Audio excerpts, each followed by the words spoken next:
Guys yes Bank limited ने अपना quarter to का डाटा दे दिया है, यानी कि लोन्स, कंपनी के क्रेडिट्स और साथ में कंपनी के डिपॉजिट्स का डाटा। मुझे पक्का यकीन है आप लोगों ने बहुत सी जगहों पर ये डाटा देख भी लिया होगा, बहुत सारी वेबसाइट्स पर ये डाटा अवेलेबल भी और आप लोगों ने देख भी लिया होगा और आपके दिमाग में इस समय हरी झंडी घूम रही होगी कि भैया बहुत बढ़िया डाटा कंपनी ने प्रोवाइड किया है। लेकिन इन डेप्थ तरीके से यहां पर समझेंगे कि यह डाटा कितना सुंदर है और क्या इसका इंपैक्ट आने वाले वीक के अंदर देखने को मिलेगा। बहुत ध्यान से सभी चीजों को समझेंगे। सब्सक्राइब कर देना because we are NISM 7 certified which is a SEBI registered exam. ठीक है, तो शुरुआत करते हैं आपके सबसे पहले इंपॉर्टेंट खबर से। Yes Bank limited quarter two business update, loan advances rise, credit deposit ratio जो है वो गिरा है। लोन एडवांसेस जो है वो कंपनी के बड़े हैं, लेकिन क्रेडिट डिपॉजिट रेशियो कंपनी का ड्रॉप हुआ है। क्या होती है ये टर्म्स? वैसे मैं इकोनॉमिक्स स्टूडेंट नहीं हूं, बट स्टिल मैं पूरी कोशिश करूंगा आपको सब चीजें समझाने की। अगर आपको लगे कि किसी भी पॉइंट पर हम गलत जा रहे हैं तो कमेंट बॉक्स में आप उसे ठीक कर सकते हो। एज अ व्यूअर ये आपकी जिम्मेदारी भी बनती है। तो डाटा को देखने से पहले हमें क्वार्टरली रिजल्ट्स भी कंपनी के मालूम होने चाहिए, यानी कि कंपनी के फाइनेंसिंग प्रॉफिट और फाइनेंसिंग मार्जिन परसेंटेज ये नेगेटिव में क्यों आते हैं। यस बैंक लिमिटेड कंपनी ने अपने रिवेन्यूज में बहुत बढ़िया इंप्रूवमेंट किया है। पिछले कुछ सालों में कंपनी ने बहुत बढ़िया इंप्रूवमेंट किया है। एट द एंड कंपनी के प्रॉफिट्स भी काफी अच्छे देखने को मिलते हैं, बट कंपनी का इंटरेस्ट और एक्सपेंस क्या कंपनी के फाइनेंसिंग मार्जिन परसेंटेज और फाइनेंसिंग प्रॉफिट को रोकता है? समझेंगे अभी यहां पर, लेकिन पहले आपके डाटा पे आते हैं। आपको यहां पर टोटल चार कॉलम हम यहां पर देखेंगे, टोटल तीन कॉलम देखेंगे यहां पे हम। पहला कॉलम हम देखेंगे लोन एडवांसेस, अगला कॉलम हमारा आएगा डिपॉजिट्स और तीसरा कॉलम हमारा आता है क्रेडिट टू डिपॉजिट रेशियो। पहले आते हैं लोन्स एंड एडवांसेस पे। तो भैया कोई भी बैंक के अगर लोन्स इंक्रीज होते हैं, लेकिन लोन्स ऐसे इंक्रीज नहीं होने चाहिए कि भैया धड़ाधड़ कंपनी लोन दिए जा रही है, वहां पर रिस्क ज्यादा बढ़ जाता है। आपको पता ही है काफी सारे एनपीए आने शुरू हो जाते हैं, तो इस तरह से अगर कंपनी लोन देती है तो ये अच्छी बात नहीं है। लेकिन यस बैंक लिमिटेड का जो लोन एडवांसेस है वो क्वार्टर ऑन क्वार्टर पर 3.9% इंक्रीज हुआ है। क्वार्टर ऑन क्वार्टर पे 3.9%। जून 2025 में था ये डाटा कंपनी का 2,41,024 करोड़ का। अब कंपनी ने सितंबर में दिया है 2,50,468 करोड़, यानी कि 3.9% का इंक्रीज। एक सस्टेनेबल डिसेंट इंक्रीज कंपनी का यहां पर है लोन्स एंड एडवांसेस में। Where year on year base पर ये इंक्रीज 6.5% का है, जो कि सस्टेनेबल ग्रोथ है। ये सस्टेनेबल ग्रोथ है और लोन्स एंड एडवांसेस इसी ग्रोथ से अगर चलते हैं तो अच्छी बात है। लेकिन अगला डाटा आता है आपका डिपॉजिट्स का, यानी कंपनी जो लोन दे रही है वो है 3.9%, लेकिन कंपनी जो डिपॉजिट ले रही है वो है 7.6%। लोन पर कंपनी इंटरेस्ट लेती है, डिपॉजिट्स पर कंपनी इंटरेस्ट देती है। यही फंडा होता है ना, सिंपल सा यही फंडा होता है। तो कंपनी के डिपॉजिट बड़े हैं 7.6% क्वार्टर ऑन क्वार्टर बेसिस पर। जून के कंपैरिजन में सितंबर में इंक्रीज हुआ है कंपनी का deposits, where year on year basis पे कंपनी के डिपॉजिट 7.1% से 7.6%। तो कंपनी का जो डिपॉजिट डाटा है वो लगभग डबल है कंपनी का इन कंपैरिजन विद कंपनी का लोन एंड एडवांसेस। मतलब कंपनी का ज्यादा इंटरेस्ट दे रही है, ऑल्दो जो इंटरेस्ट लिया जाता है लोन से वो ज्यादा होता है इन कंपैरिजन विद जो डिपॉजिट आप लोग करते हो उस पर आपको जो इंटरेस्ट मिलता है वो काफी कम होता है। ये चीज तो है, ये रेशियो कम ही रहता है।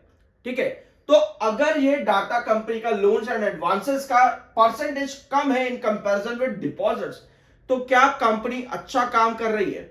अब आते हैं आपके अगले डाटा पे, credit to deposit ratio. Credit to deposit ratio company का जो इंप्रूव हुआ है क्वार्टर ऑन आपका सितंबर क्वार्टर में 84.4%, जो कि क्वार्टर ऑन क्वार्टर बेसिस पर डिक्रीज है। आपका जून में था ये 87.4% और अभी आया है 84.4%। कंपनी का क्रेडिट टू डिपॉजिट रेशियो वो गिरा है, यानी कि क्या यहां पर इसके सिग्निफिकेंस देखने को मिल सकता है। देखो, कंपनी का जो लोन है वो बड़ा है, लेकिन डिपॉजिट के कंपैरिजन में वो कम है। यानी कि कंपनी लोन तो दे रही है, कंपनी के पास फंड्स भी आ रहे हैं, लेकिन उस फंड्स को कंपनी के पास जो डिपॉजिट आ रहे हैं, उस फंड को कंपनी प्रॉफिटेबिलिटी में ज्यादा कन्वर्ट नहीं कर पा रही। इसका मतलब यही होता है, क्रेडिट टू डिपॉजिट रेशियो का मतलब यही है कि कंपनी के पास जो फंड आ रहा है, कंपनी उसको प्रॉफिट में कन्वर्ट नहीं कर पा रही है। यह है पूरा का पूरा छोटा सा एनालिसिस आपका इन 3 टर्म्स का, लोन एडवांसेस, डिपॉजिट्स और क्रेडिट डिपॉजिट रेशियो, जो कि आपका ड्रॉप हुआ है क्वार्टर ऑन क्वार्टर बेसिस पर और ईयर ऑन ईयर बेसिस पर भी ड्रॉप हुआ है। तो ये है कंपनी का Q2 का डाटा। यानी जो अभी हम वीडियो की शुरुआत में बात कर रहे थे कि कंपनी का फाइनेंसिंग मार्जिन परसेंटेज जो है वो गिरावट में आता है, फाइनेंसिंग प्रॉफिट भी कंपनी के गिरावट में आते हैं, और ये कहानी कंपनी की आज भी कंटिन्यू है। 740 करोड़ का कंपनी का फाइनेंसिंग प्रॉफिट जो है माइनस में है। फाइनेंसिंग प्रॉफिट परसेंटेज वो भी कंपनी का, मार्जिन परसेंटेज वो भी कंपनी का माइनस में है। तो अगर ये क्रेडिट रेशियो डाटा कंपनी का जो डिक्रीज हुआ है, क्या इसका इफेक्ट हमको Q2 के रिजल्ट्स यानी कि सितंबर का जो अभी क्वार्टर आपका आने वाला है उस पर इफेक्ट पड़ता देखने को मिलेगा। ओवरऑल यस बैंक लिमिटेड का अगर हम यहां पर समझेंगे, यस बैंक लिमिटेड का लोन और साथ में कंपनी का एडवांसेस और साथ में कंपनी का डिपॉजिट, अगर इस डाटा को हम यहां पर समझे यस बैंक के कंपैरिजन में, तो हमें पता लगता है कि यस बैंक लिमिटेड काफी कॉशियस है। कॉशियस इसलिए क्योंकि पहले यस बैंक लिमिटेड का एनपी इतना ज्यादा बढ़ गया था एक टाइम पर कि कंपनी के पास बहुत दिक्कतें आ गई थी, कंपनी लॉस में जाना शुरू कर गई थी।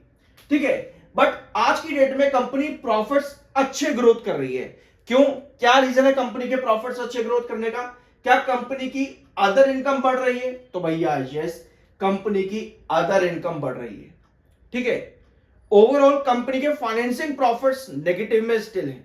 तो ये data overall at the end जो हमने अभी यहां पर देखा, कंपनी का क्रेडिट टू डिपॉजिट रेशियो ये भी इंप्रूव होना जरूरी है। ठीक है, मैं इकोनॉमिक्स स्टूडेंट नहीं हूं, लेकिन जितना मैं समझ सकता हूं, मैंने यूपीएससी की भी पढ़ाई करी है, प्री भी दिया है, उसके बाद मेंस भी दिया है, बट वो मेरा क्लियर नहीं हो पाया था 2019 के अंदर। तो जितनी मैंने इकोनॉमिक्स पढ़ी है उस हिसाब से, मेरे हिसाब से ये डाटा आपको जो मैंने अभी बताया वही सिंबलाइज करता है। बट अगर आप ज्यादा एक्सपर्ट हो इकोनॉमिक्स में तो आप कमेंट बॉक्स में अपना ओपिनियन जरूर शेयर करना, क्योंकि सही और गलत का डिफरेंस मालूम होना जरूरी है।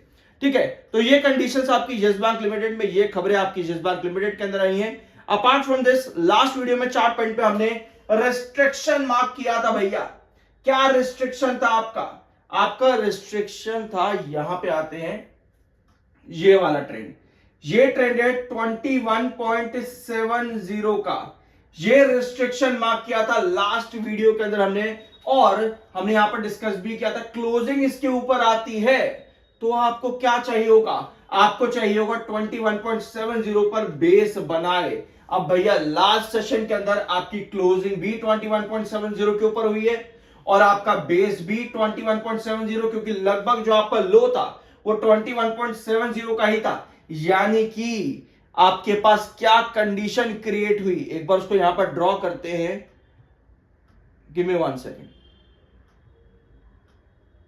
सब्सक्राइब कर दिया अगर अच्छा लगता है, पैसे नहीं लगेंगे, मेहनत लगती है वीडियो बनाने में, बाकी देखो आपकी अपनी मर्जी। अगर आपको लगे कि चैनल सब्सक्राइब करने लायक है तो जरूर कर देना। ठीक है, तो ये आपका ट्रेंड है 21.70 का।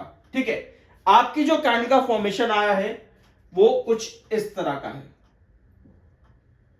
ये आपकी कैंडल का फॉर्मेशन है, कंसोलिडेटेड कैंडल है, 21.70 के पास बेस बनाती हुई ये कैंडल देखने को मिली लास्ट सेशन के अंदर, और उसके पहले की जो आपकी कैंडल थी वो कुछ इस तरह की थी। ठीक है, ये फॉर्मेशन आपका आया है पिछले 2 सेशंस के अंदर।